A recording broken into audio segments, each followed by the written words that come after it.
Universal set.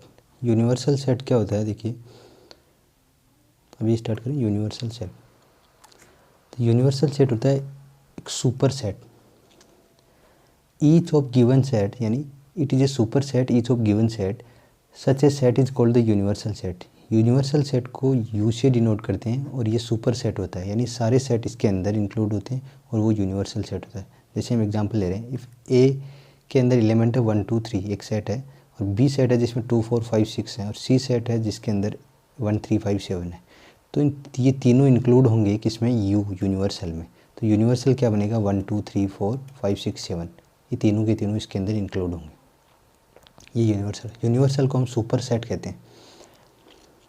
Power set क्या होता है, पावर सेट है let A be a set then the collection of family of all subset of A is called the power set of A, it is denoted by P of A.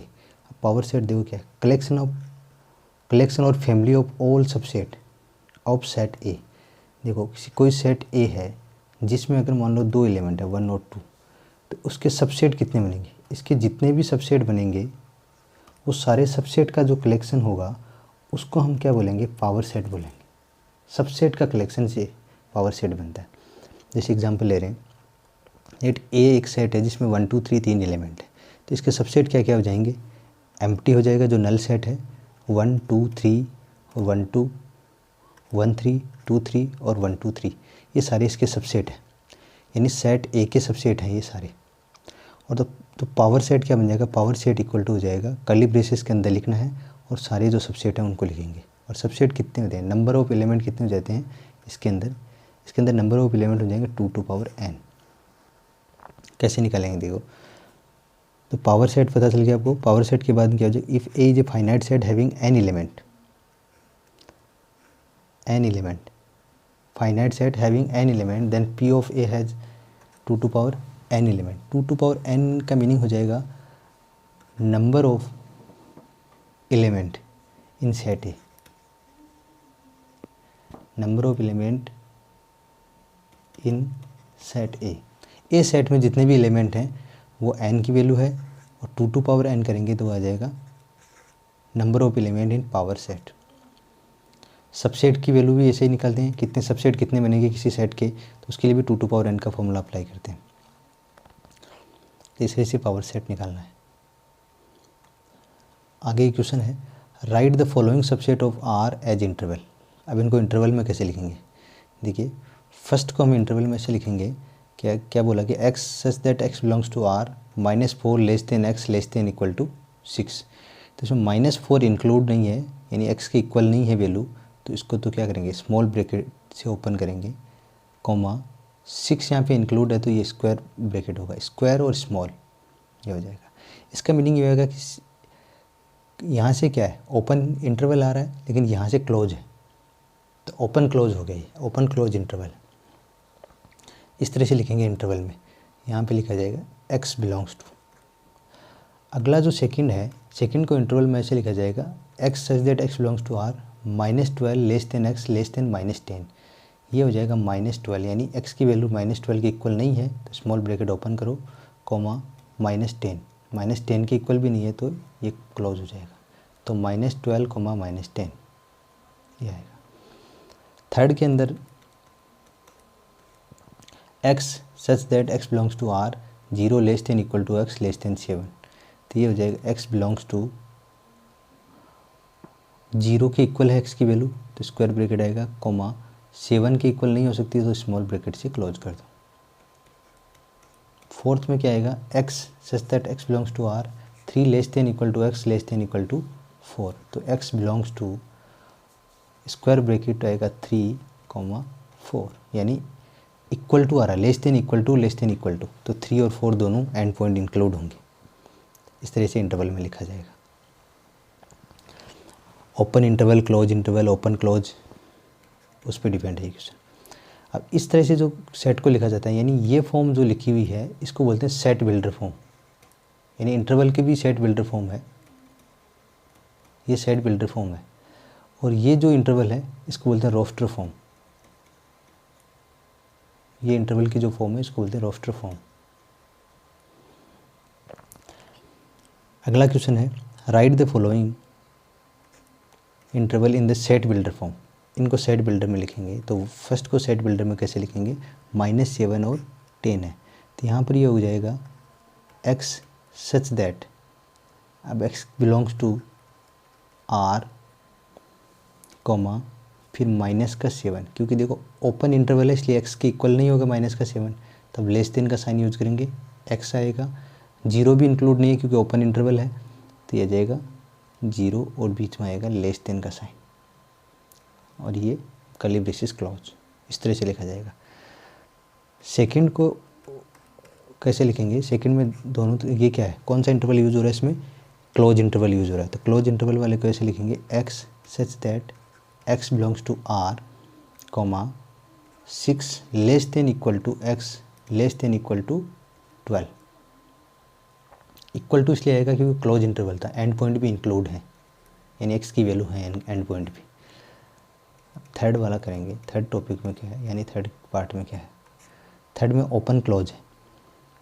Open close में x such that x belongs to r comma 6 less than x, यानी 6 less than equal to नहीं होगा, 6 less than x less than equal to 12, क्योंकि 12 included point है, इस तरह से लिखा जाएगा।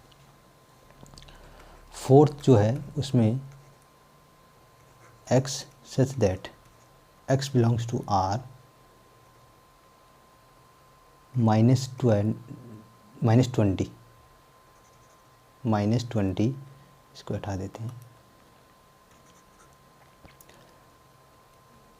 -20 less than equal to x और less than 3, less than equal to इसलिए लिया है क्योंकि -20 में यहाँ पे क्लोज इंटरवल है और यहाँ पे 3 के साथ ओपन इंटरवल है, तो इस तरह से लिखे जाएंगे। ये फॉर्म है वो है सेट बिल्डर फॉर्म, ये सेट बिल्डर फॉर्म हो गई। और जो पहले ये जो लिखी गई है इनको बोलते हैं रोस्टर फॉर्म या टेबुलर फॉर्म, इंटरवल की रोस्टर फॉर्म। आगे है वेन डायग्राम। वेन डायग्राम को इस तरह से रिप्रेजेंट करना होता है, इसमें एक रेक्टेंगल होता है और रेक्टेंगल के अंदर जो सर्कुलर पार्ट से हम सेट को रिप्रेजेंट करेंगे। जो रेक्टेंगल बना है वो यूनिवर्सल को रिप्रेजेंट करता है, सर्कल बने वो अलग अलग सेट को करते हैं। जैसे सेट ए लिखा गया तो वो ए सेट है, और ये बी लिखा गया तो ये बाहर वाला जो सर्कल है वो बी सेट को रिप्रेजेंट कर रहा है, और रेक्टेंगल है यूनिवर्सल को रिप्रेजेंट कर रहा है। तो ये डायग्राम, इस डायग्राम से ये समझ आता है कि ए इज सबसेट ऑफ बी, क्योंकि ए के सारे एलिमेंट बी के अंदर है, और यहाँ से ये कॉमन पार्ट है तो इसको इस तरह से लिखा जाएगा ए इंटरसेक्शन बी, यानी दोनों में कुछ कॉमन पार्ट है, तो इस कॉमन पार्ट को ए इंटरसेक्शन बी से डिनोट करते हैं। और इसमें कुछ भी कॉमन नहीं है, इसका मतलब है A intersection B equal to empty set, यानी null set, A intersection B is equal to null set, कि दोनों में कुछ भी कॉमन नहीं है, इसको बोलते हैं डिसजॉइंट। और ये इंटरसेक्शन और ये सबसेट हो गया, ए सबसेट ऑफ बी। अब सेट्स पे अलग अलग ऑपरेशंस हैं जिनको देखते हैं। यूनियन ऑफ सेट क्या होता है, यूनियन ऑफ सेट ये होता है कि let A and B two sets हैं, the union of A and B is the set of all those element which belongs to either A or to B or both A and B, यानी दोनों set के element को include करने से जो set बनता है उसको बोलते हैं A union B set, union of set हो जाएगा। जैसे ए यूनियन बी को इस तरह से लिखा जाता है कि x such that x belongs to A, x A से भी बिलोंग होना चाहिए और एक्स बिलोंग्स टू बी, यानी एक्स बी से भी बिलोंग कर सकता है, दोनों में से किसी से भी बिलोंग करेगा, तो दोनों के एलिमेंट को इंक्लूड करेंगे। अब अगर इस कंडीशन में है कि x belongs to a union b, it means x belongs to a और x बिलोंग्स टू b, दोनों किसी में से एक में से बिलोंग हो सकता है या दोनों में से बिलोंग हो सकता है। x not belong from a union b, it means x not belong from a and not belong from b, दोनों में से ही बिलोंग नहीं करेगा x, इसका मीनिंग है इसमें दोनों किसी एक में से बिलोंग कर सकता है दोनों में, लेकिन इसमें दोनों में से बिलोंग नहीं करेगा जब a यूनियन b से बिलोंग नहीं कर रहा है। If A and B are two sets such that A subset of B, A अगर सबसेट है बी का तब क्या रिजल्ट आएगा कि ए यूनियन बी में बी आएगा, क्योंकि ए के सारे एलिमेंट किस में हैं, बी में है, तो दोनों का यूनियन करते हुए क्या आ जाएगा, ए यूनियन बी, बी आएगा। और ए यूनियन बी में हमारे पास ए है, किस कंडीशन में ए होगा, जब बी सबसेट होगा ए का, यानी बी के सारे एलिमेंट किस में होंगे, ए में होंगे, तब ए यूनियन बी का रिजल्ट आएगा ए। अब एक एग्जांपल लेते हैं हम। एग्जांपल ये है कि ए सेट है जिसमें 1 2 3 एलिमेंट है, बी सेट है जिसमें 1 3 5 7 है। तो इनका यूनियन क्या हो जाएगा, दोनों के एलिमेंट को एक साथ लिखेंगे, यानी 1 2 3 है और तो 1 2 3 तक ले लिया हमने, तो कॉमन को लिखा ही लिखा, साथ में जो एक्स्ट्रा और वो तो 5 और 7 को भी यहाँ पे लिख दिया। तो ये ए यूनियन बी का सेट बन गया, ए यूनियन बी सेट ये हो गया 1 2 3 5 7। दूसरा एग्जाम्पल ये है कि if a equal to X such that x equal to 2n+1 n belongs to z, b equal to X such that x equal to 2n n belong from z, then a union b, x such that x is a odd integer, union of x such that x is an even integer। तो दोनों का union से क्या बनेगा, दोनों के union से x is an integer बनेगा जो कि क्या है z। यानी कि 2n+1 किसको रिप्रेजेंट कर रहा है, ओड नंबर को रिप्रेजेंट कर रहा है। ओनली 2n है वो किसको रिप्रेजेंट कर रहा है, इवन को रिप्रेजेंट कर रहा है। तो दोनों का यूनियन क्या आ जाएगा, इवन इंटीजर और ओड इंटीजर का यूनियन क्या आएगा, इंटीजर आएगा। और इंटीजर को किससे रिप्रेजेंट करते हैं, जेड से, तो इसको जेड से रिप्रेजेंट करेंगे। इस तरह से करना है।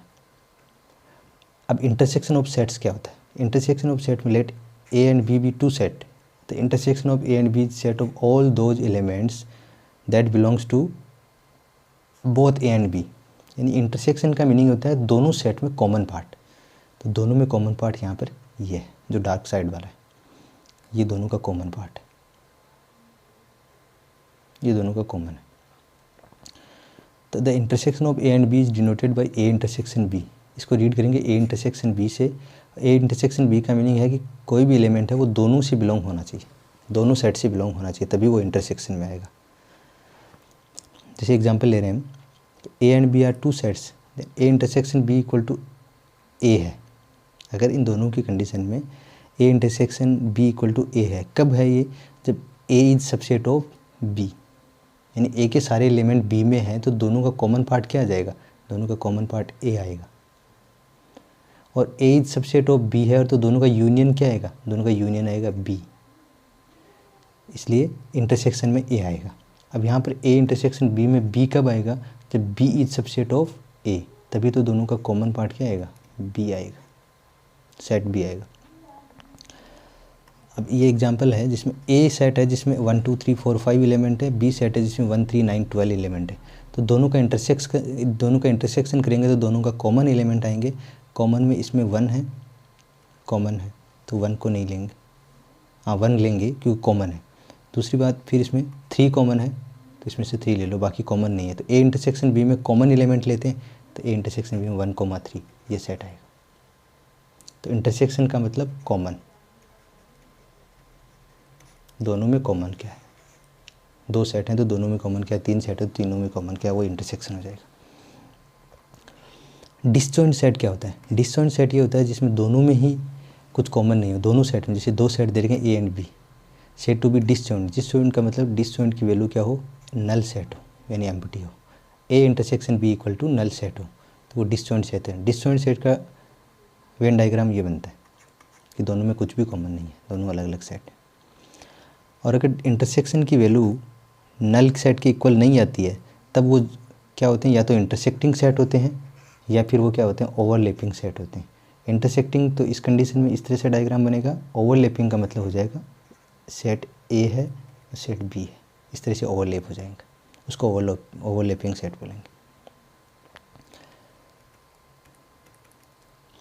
अब एक एग्जांपल दे रखा है जिसमें दिया है कि सेट ए के अंदर एलिमेंट दे रहे हैं 1 2 3 4 5 6 और बी के अंदर है 7 8 9 10 11।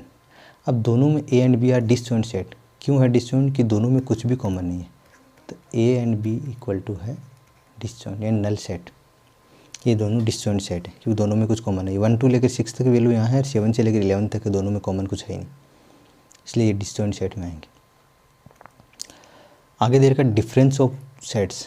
डिफरेंस ऑफ सेट क्या होता है कि जैसे 2 सेट दे रखे हैं तो उन दोनों सेट का डिफरेंस कैसे करेंगे, ए माइनस बी से लिखा जाएगा कि 2 सेट हैं ए एंड बी और उनका डिफरेंस को ए माइनस बी से लिखा जाता है। डिफरेंस का मीनिंग ये हो जाएगा ए माइनस बी का कि ए के अंदर अगर बी के भी कोई एलिमेंट है वो क्या हो जाएंगे, माइनस हो जाएंगे।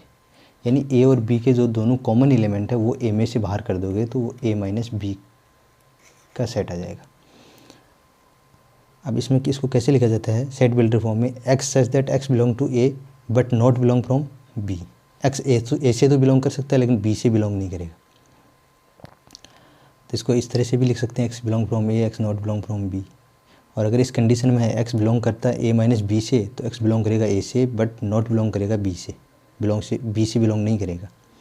और अगर इसको उल्टा लिख दिया जाए, बी माइनस ए लिख दिया जाए, तो बी माइनस ए लिखेंगे तो बी के अंदर ए के जो भी कॉमन एलिमेंट है वो बाहर हो जाएंगे, तो वो बी आ जाएगी। यानी एक्स बी से तो बिलोंग करेगा लेकिन ए से बिलोंग नहीं करेगा।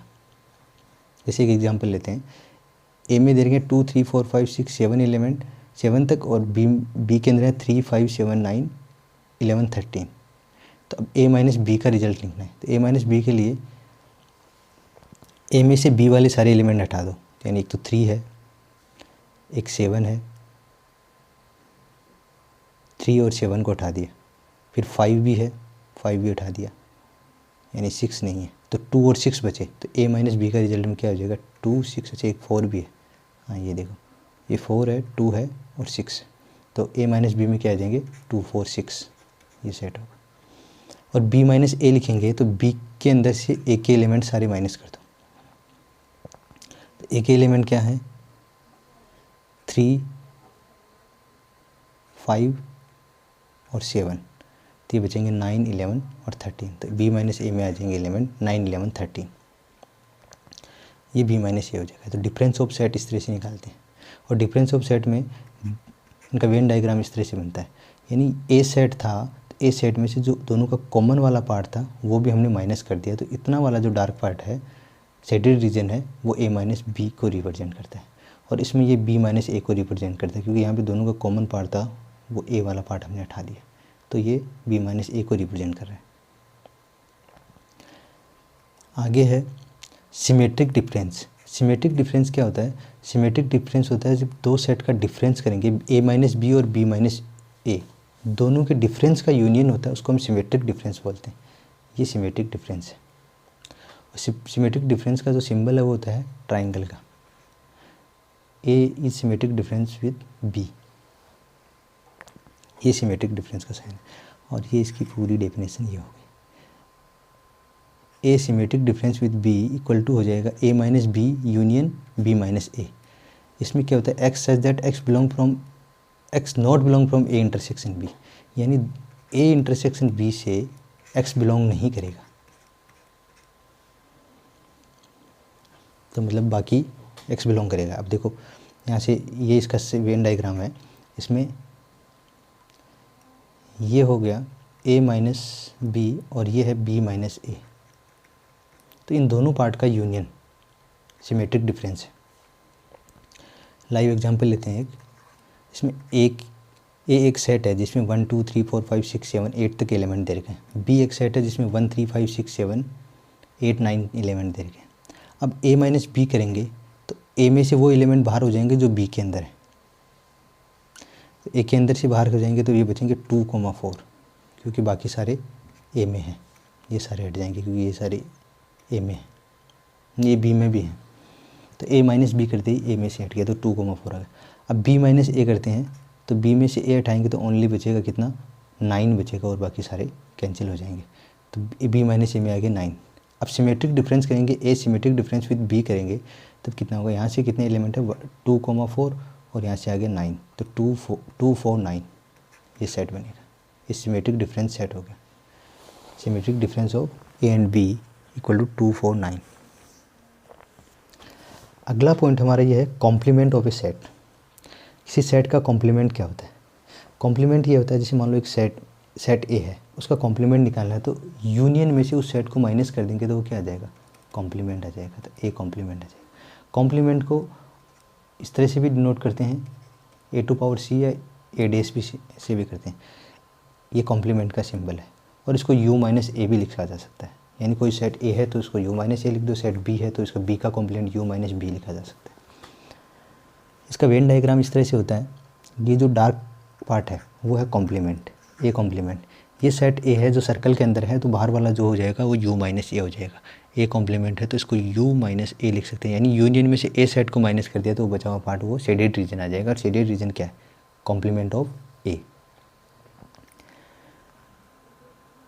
अब तो सेट बिल्डर फॉर्म में ऐसे लिखा जा सकता है कि complement of A equal to x belongs to union but not belong from A, यानी एक्स है वो ए से बिलोंग नहीं करेगा बट यूनियन से बिलोंग करेगा।